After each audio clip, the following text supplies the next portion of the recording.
சட்டம் மாறி வந்து மண்ணை முட்டும் காலில் சூழ்ந்து கைகள் தட்டும் வாழியவே தென்னவராட்சி திசைகள் எட்டும் நம்மவராற்றல் விண்ணை முட்டும் எட்டு திக்கும் முரசு கொட்டும் வாழியவே.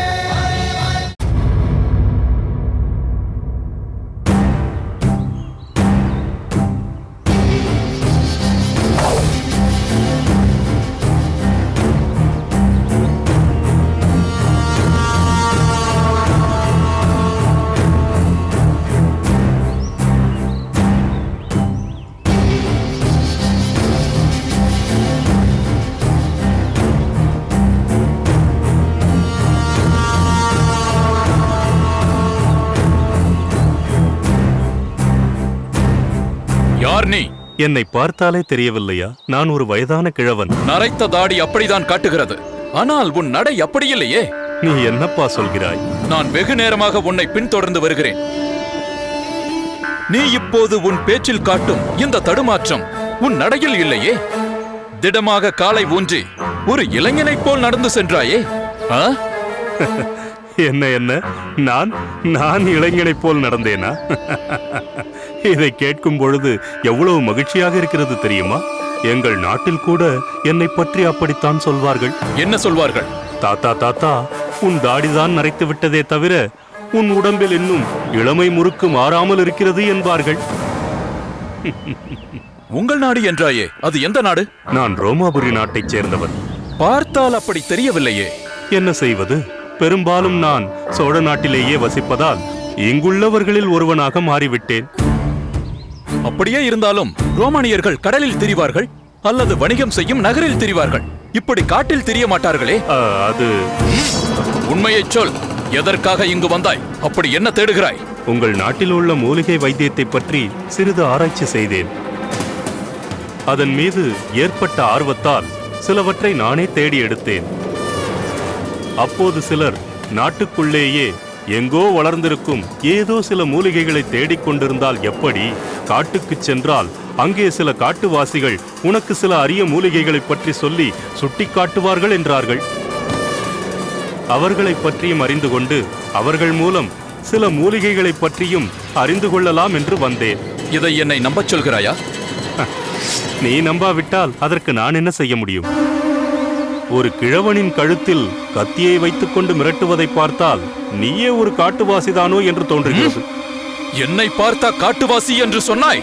உன்னிடம் தர்க்கம் செய்ய எனக்கு நேரமில்லை. நான் புறப்படுகிறேன்.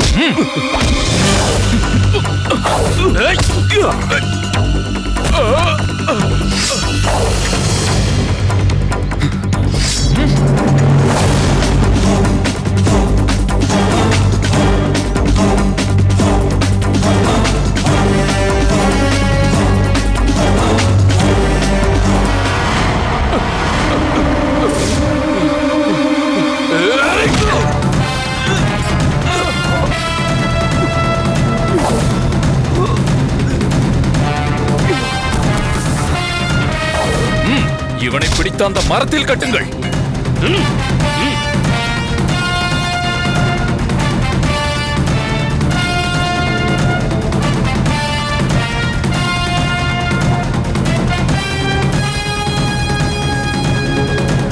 ஏய், இப்பொழுதாவது உண்மையை சொல்.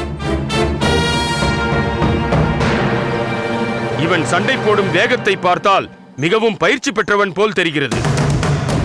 வணிகனான ஒரு ரோமாபுரியனால் இந்த அளவிற்கு சண்டை புரிய முடியாது. நீ சொல்வதும் உண்மைதான். நான் இப்பொழுதே சென்று நம் அமைச்சர் செந்தலையாரை அழைத்து வருகிறேன். நீங்கள் இவனை பார்த்துக் கொள்ளுங்கள். தலையில் அடிபட்டதால் கண்ணை திறக்க முடியாத அளவிற்கு மயங்கி கிடக்கிறான். பார்த்தீர்களா? இந்த கிழவனால் எங்களை என்ன செய்ய முடியும்? நீங்கள் சென்று வாருங்கள், நாங்கள் பார்த்துக் கொள்கிறோம். கிழவன் என்று நினைத்து அலட்சியமாக இருந்து விடாதீர்கள். இந்த வயதிலும் இவன் தோள் வலிமை எப்படி இருந்ததென்று பார்த்தீர்கள் அல்லவா? எச்சரிக்கையாக இருங்கள். ஆகட்டும்.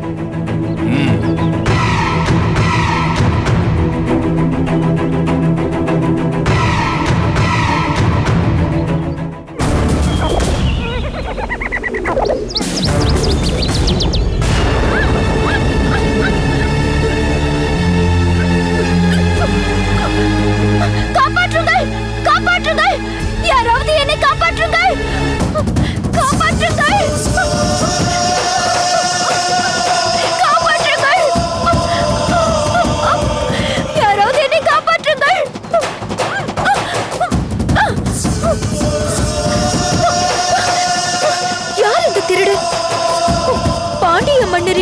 உள்ளே புகுந்து அவரது சேனாதிபதியின் மகளையே கட்டி போடும் அளவிற்கு அவருக்கு எப்படி துணிச்சல் வந்தது? ஐயோ, என் தோழி உயிரை பணம் வைத்துக் கொண்டு வந்த அந்த ஓவியத்தையும் கொண்டு போய்விட்டானே. ஐயோ, யாராவது காப்பாற்றுங்கள். ச்சே! இப்படி நான் கத்துவது யாருக்காவது தெரிந்துவிட்டால் அதை விட ஒரு வெட்கக்கேடு வேறு எதுவுமே இல்லை.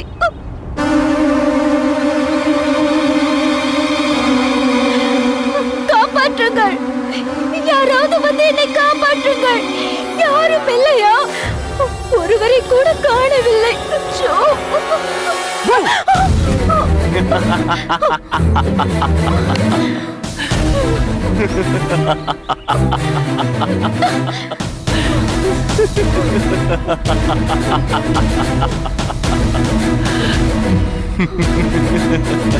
எதற்காக சிரிக்கிறாய்? அரிது அரிது, மானிடராய் பிறத்தல் அரிது. அதிலும் கட்டழகி கருங்குழலி மரத்தில் கட்டப்பட்டிருப்பதை பார்த்து ரசிப்பது இன்னும் அரிது.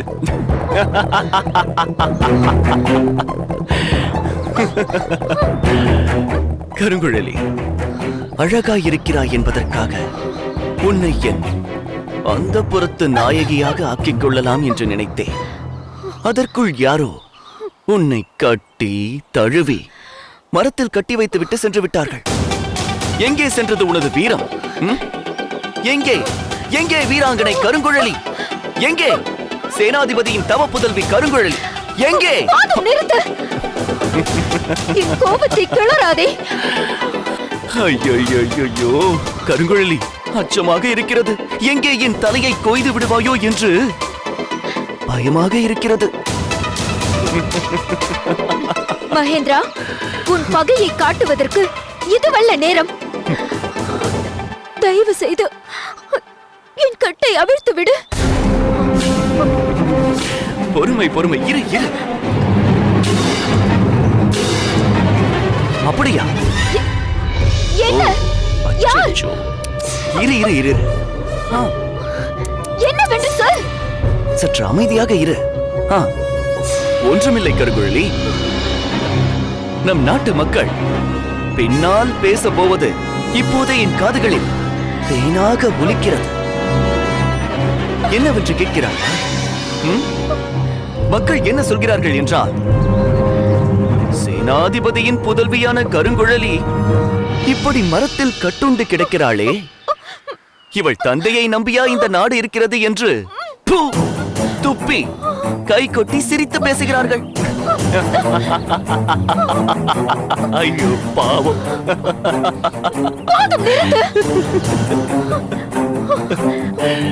மகேந்திரா, என்னை ஆத்திரப்படுத்தாதே. தயவு செய்து இந்த கட்டை அவிழ்த்து விடு. முடியாது முடியாது. இரவு முழுவதும் இங்கே இந்த மரத்திலேயே கட்டுண்டீர். என்னை பார்த்து கோபப்பட்டு சிவக்கும் உன் கன்னத்தை இந்த மரத்தை சுற்றி இருக்கும் ஆயிரக்கணக்கான கட்டெரும்புகள் கடித்து அந்த கன்னம் சிவக்க வேண்டும். அதை பார்த்து நான் ரசிக்க வேண்டும். நில் மகேந்திரா, தயவு செய்து இந்த கட்டை அவிழ்த்து விட்டு போ. கட்டை அவிழ்த்து விட வேண்டுமா? அப்படி என்றால் உனக்கு ஒரு நிபந்தனை. அன்போடு, பணிவோடு, பாசத்தோடு, காதலோடு, அத்தான் என் கட்டை அவிழ்த்து விடுங்கள் என்று கூறு. இப்பொழுதே அவிழ்த்து விடுகிறேன். என்ன? நான் காதலோடா? ச்சே, என்னால் முடியாது. அப்போது என்னாலும் முடியாது. அப்படி என்றால் காதலோடு கூறு, அவிழ்த்து விடுகிறேன். சொல்கிறேன். கூறு. அத்தான், இந்த கட்டை அவிழ்த்து விடுங்கள். இதில் துளியும் காதல் இல்லை. சீக்கிரம். அத்தான், இந்த கட்டை அவிழ்த்து விடுங்கள். ச்சீ. இப்போது பரவாயில்லை.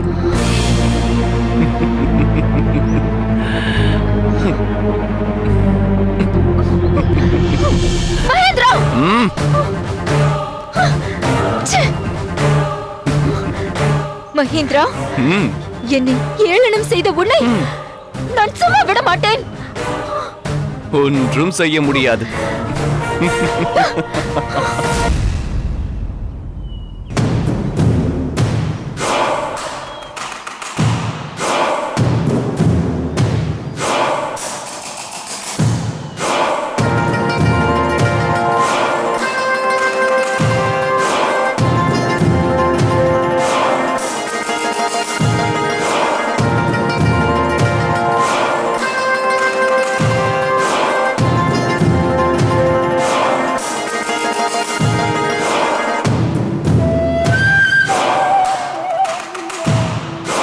வாருங்கள் அமைச்சரே.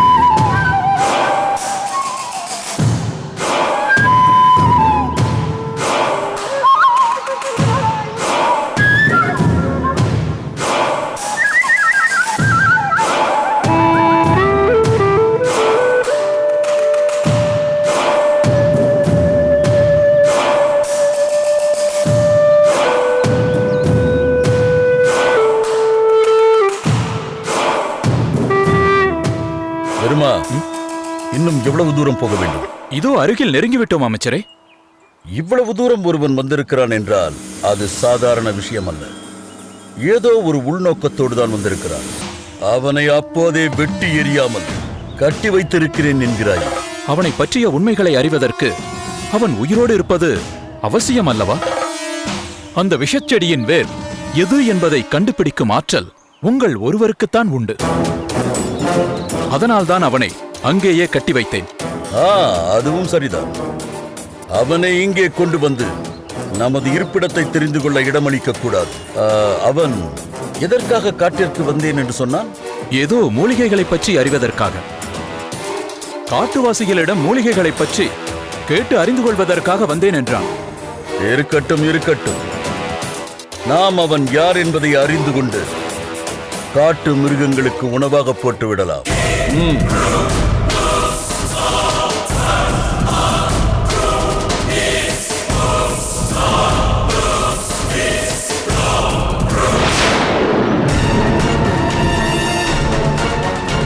வீரர்களை எழுந்திரியுங்கள். எழுந்திரு.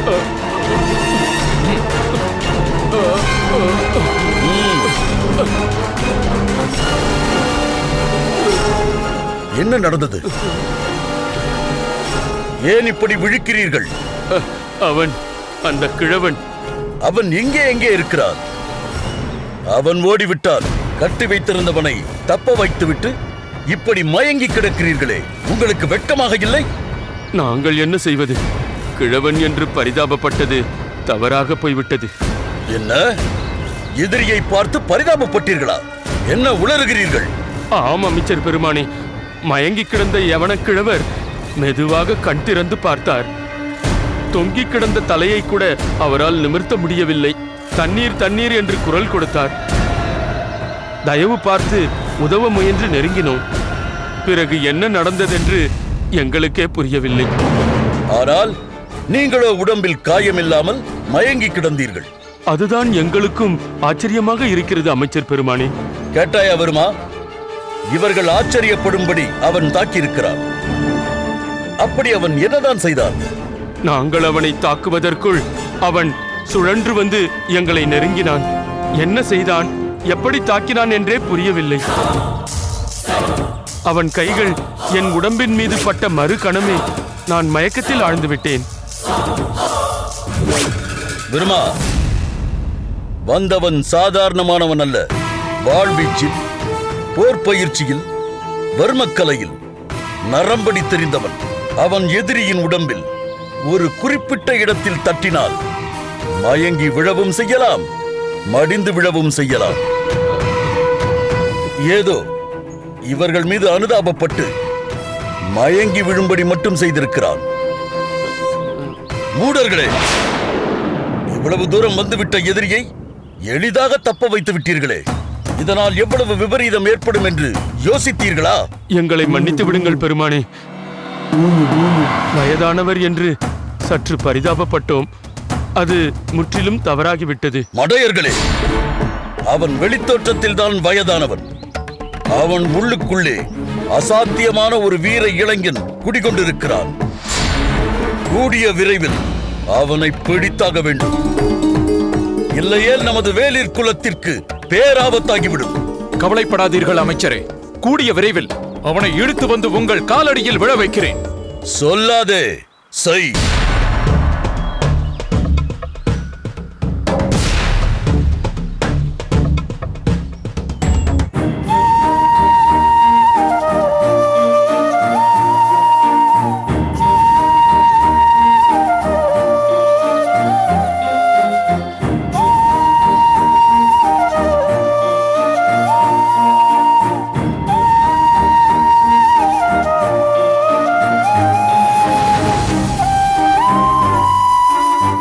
பெருமானே,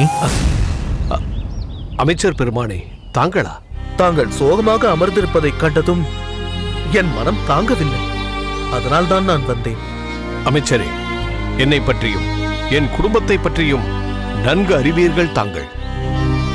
என் மனைவி உயிரோடு இருந்த காலத்தில் எத்தனையோ முறை தாங்கள் என் இல்லத்திற்கே வந்து விருந்து உண்ட காலத்தை மறக்க முடியாது.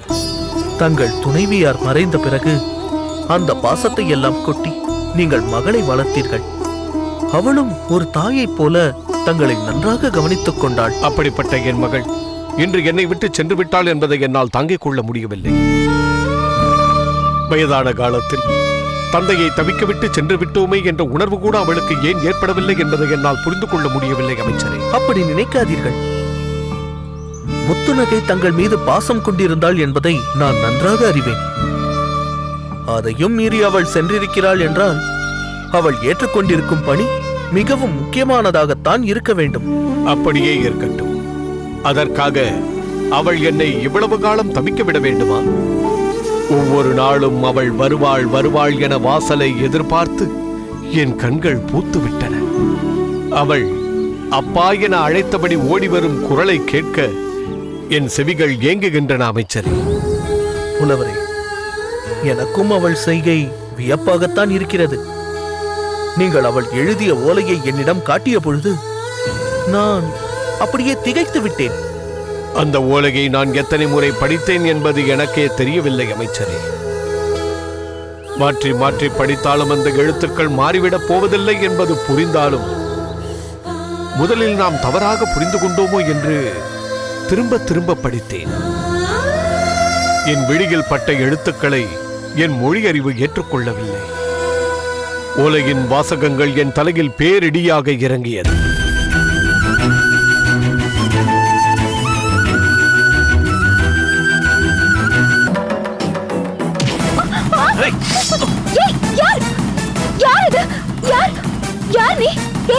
நான் யார் என்று தெரியுமா?